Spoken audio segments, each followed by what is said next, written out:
Relationship advice. Update. My 27 female boyfriend, 28 male, is obsessed with my ex, 27 male. Original story. We've been together for 2 years, and before this, I would say our relationship was very close to perfect. At the beginning of the year, though, my boyfriend and I were at the grocery store and we bumped into my ex and another friend. This was the first time they had ever met each other. We made polite conversation before going our separate ways. My boyfriend made a sarcastic comment about how nice my ex was when he was out of earshot. I didn't think much of it at the time. A few weeks after this, I noticed he was on my ex's Facebook page. When I asked him what he was doing, he shrugged it off and said he was curious because he saw my ex had commented in Luke's, a mutual friend of ours and my ex's, post. He since friended him on there and claimed my ex was the one to initiate it. He's followed him on Instagram and Twitter too. He comments on a lot of his posts too, but my ex rarely comments back. He also somehow got Luke to invite him to my ex and his friends' weekly, virtual hangouts. I mentioned I found it weird that they were hanging out, but he dismissed it and said it wasn't a big deal. He's also started talking about changing his career path to what my ex is doing, and makes snide comments about if his dad paid his way for him, he would take me on fancy trips too. He's also become incredibly passive-aggressive towards me, and makes comments about how if my ex didn't move abroad for a few years, we probably would never have dated. If I say no to anything, including intercourse, he comments about how he bets I wouldn't say no if my ex was the one asking. He also got really sulky when he realized I still had a gift my ex gave me. Yesterday, we had a massive fight over it, because I wanted to spend time together, but he ditched me to go hang out with my ex. I got so upset, I told him he might as well date my ex instead. I don't really know what to do now. He's giving me the silent treatment, and I heard him tell my ex what I said, which is really humiliating. What can I do to make him stop hanging out with my ex?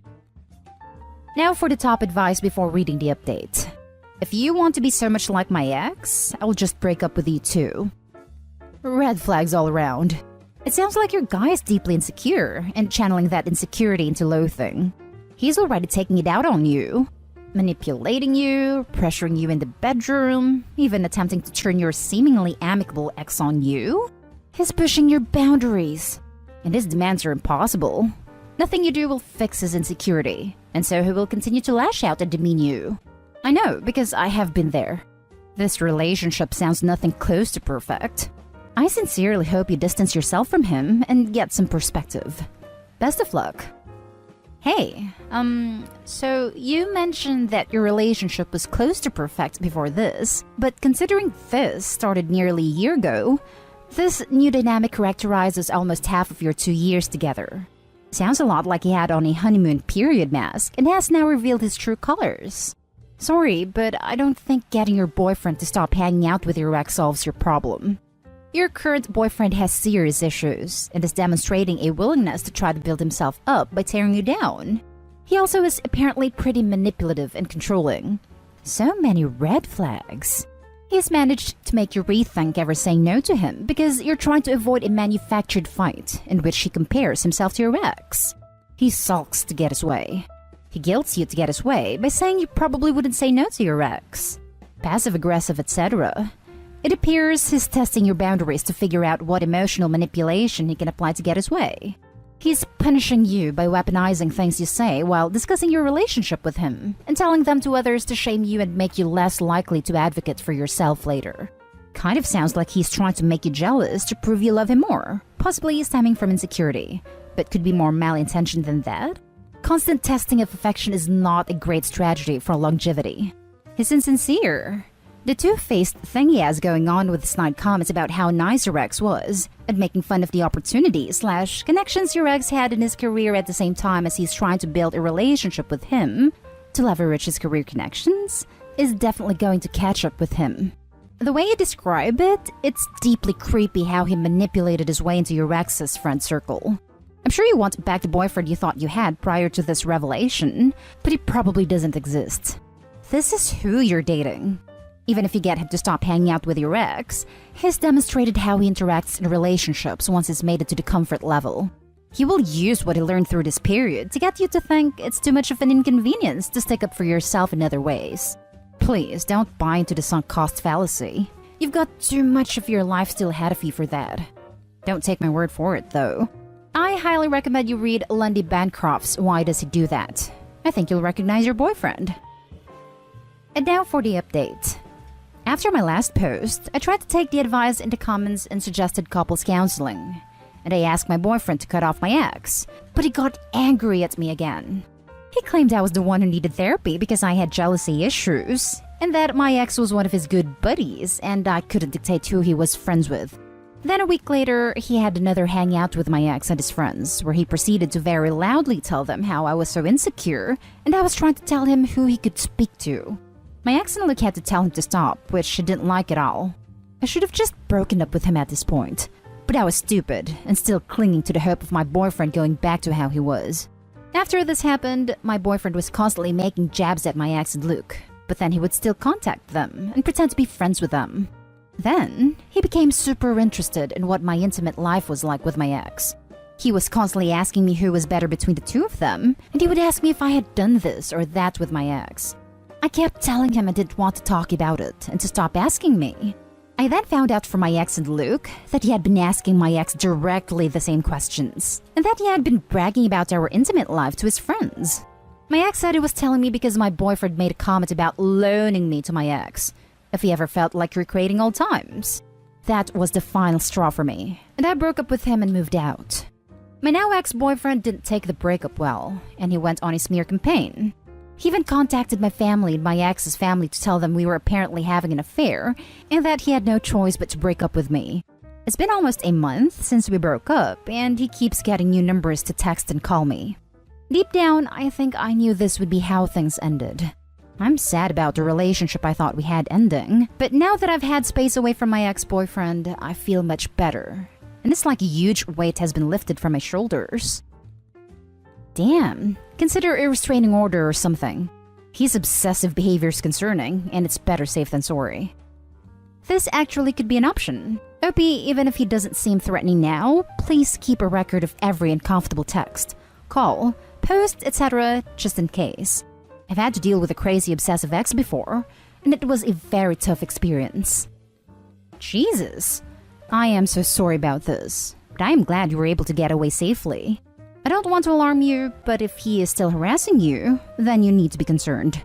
I recommend you let your family and friends know what is going on. Preserve any messages from him that he sends, even from different numbers, and consider if you want to pursue a restraining order. This is not just a bad breakup, this is harassment. If I were OP, I would be a little bit nervous about the potential for physical stalking. In addition to preserving previous evidence, I would start using a security camera at my place, and while I wouldn't agonize over the footage, I would save it just in case. This dude is nuts. Leave and don't ever look back. Seriously. Seriously? Her and her ex broke up for reasons. The now ex still decides it's a good idea to be the bigger idiot. What the hell was he thinking was gonna happen? Now for the next story. Wild update. Guilt. Thinking of ending my 29 female, 10-year marriage to my husband, 32 male. Original story. I feel like a bad partner for even doing this here, but here we go. I have been with my husband for 10 years. Got married because he was in the army and I was trying to escape my life. We both come from very different backgrounds. He is white, from a conservative family, grew up poor. I'm black, grew up rich, from a liberal/educated family. It was very much a poor little rich girl running away with the boy from the wrong side of the tracks. I'm not the easiest person to live with. I am very career-driven and my job is my life. I love what I do and work in an industry that takes me away from home with weird hours. I'm not a super affectionate person as it's hard for me to share my feelings, cuddle, etc. I'm never going to be the woman that leaves her husband cutesy sticky notes and love letters. My husband is a good man. He's supportive of what I do, but I'm starting to think we can't give each other what we need. Example, my husband is a very sensitive guy. He also struggles with depression. He loves me more than anything in the world, but expects me to take on all the burdens when he can't. He lost his job 2 months ago. At the same time, I transitioned into a director-level role with a new organization for the first time. He's never done much of the household work, but I asked him to pick up the slack since he's unemployed. He hasn't. Literally sleeps all day. Applies to jobs here/there, but is mostly depressed in bed. I do all the finances, all the housework, most of the cooking. I told him last night that I feel like I take care of him, but he doesn't take care of me/himself. I mentioned splitting the savings to separate. We are both in therapy, separate, and he wants to commit to trying to work things out until the end of the year. I agreed. This morning, he went and bought me coffee, which was sweet, but immediately fell asleep. Even now, he's in the bed snoring. Part of me is over this. I don't want to be with someone else. We've been together for so long. Is it wrong that I'm afraid of losing this investment? I would love to have kids with my husband, but I don't want to bring them into chaos. Honestly, part of me is also concerned about dating at 29. All of my friends are now married/having kids. I feel like I wasted my 20s. Is it too late to start over? I also know my husband would not take separating sitting down, and I'm afraid of breaking his heart. I don't know, Reddit. Help me out. Now for the top advice before reading the update. It sounds like your husband is in a real deep depression, and it's getting to you. Losing a job can be really hard on a person. I think considering divorce or separation after just 2 months of unemployment during a time when unemployment has been at its worst in nearly a century seems rather drastic. You've been together nearly a decade. Give him at least a few more months to get his life back on track. I really think times like this are when antidepressants medications can be really helpful in returning life circumstances back to normal. I hope you both will be doing better soon. You kinda lost me here. Is there more to this story? Does he have a long history of unemployment? You've been together for 10 years, and your breaking point is 2 months into your husband having what is clearly a depressive episode that he needs professional help with? If you want to leave for whatever reason, you have absolutely every right to leave. But if you love this man and want to stay, you should be trying to help lift him out of his emotional state, rather than just calling it a day because things aren't exactly how you would like right now. Finally, a good comment. It's as if people just expect perfection. Depression doesn't just last 2 months, and he's your husband. Help him. You should leave because honestly, I think your husband can do better. He's clearly going through a depressive period, and instead of being worried or concerned for his health, you're worried of him not having a job during a pandemic. You made no mention of couples counseling. So you decided, without even trying to save your marriage, that you want to end it. So end it. Give this poor man the freedom to find someone who will love him in sickness and health. Edit. I have to say, I reread your post. And the more I read it, the more I find little to like. You are upset your husband went to sleep after getting you coffee, but you yourself admit to not being cutesy. You sound like someone who needs attention but can't give it. He's been depressed our entire marriage. He has been in inpatient treatment. He has been in medication. We have done couples therapy. I gave him 2 whole years once he got out of the military to readjust. I just took a job trying to work on police reform with a bunch of cops. In this moment, I mentioned I'm a director level now because for the first time I have a team and would like support. Maybe he does deserve someone else. Maybe I do too.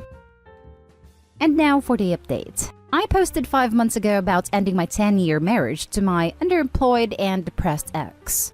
I had a lot of guilt at the time and wrote a self-deprecating post and got roasted. Lol. Looking back at the post now, I really was going out of my way to paint my ex in a good light.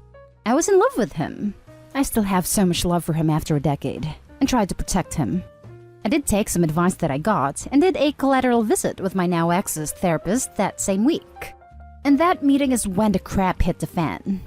Through the conversation with the therapist, I found out my ex has borderline personality disorder. The therapist asked me how I was coping with that news. Apparently my ex told his therapist that he had told me. A lie. But it makes sense. The diagnosis is terrifying. I was more pissed about the lying about it. Not telling your wife for 10 years that you have BPD was the last straw for me. We got into it after my session ended. Surprise, surprise, and everything started spilling out. Here are some things I found out during that final spat. He probably, definitely, cheated on me multiple times. He might have a 13-year-old child and never bothered to get a paternity test. He has a bunch of adult tapes of us that I did not consent to. which she threatened to leak. My entire world became undone at that moment, and I felt like I was looking at a stranger. I was honestly terrified of him after this was all disclosed. I packed up my stuff that day and left. Filed for divorce in January, and I just moved into my own place. I got a lot of crap in my original post. I was called gold digger, shallow, etc.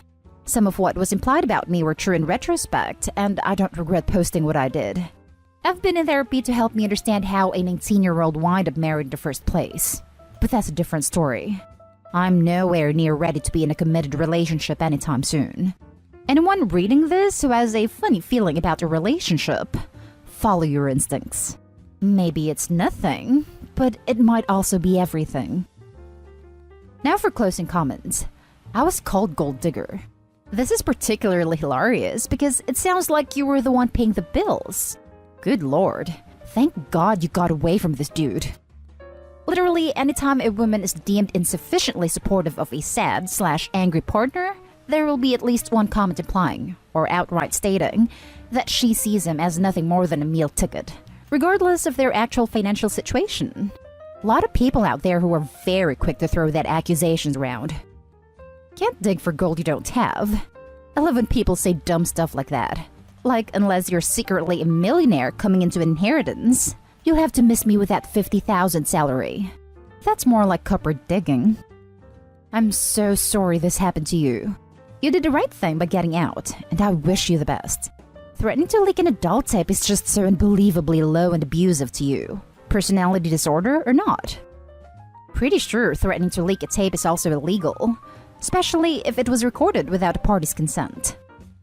Just wanted to say, BPD isn't a terrifying diagnosis and doesn't make someone evil or bad. Your ex-husband is evil and bad and just also happens to have a personality disorder. I'm really glad that you got out, and I wish you happiness and healthy relationships going forward. I have BPD, and it made me sad to read that in her post. Thank you for saying this. I see what you're saying. I don't think I worded what I was trying to say correctly. I was trying to say, in a sense, I understood being afraid to tell someone. But the lying about it to both me and the therapist was the scary part. I struggle with depression and anxiety. I know there's a stigma around mental health. I appreciate the comment and hope this explanation makes sense.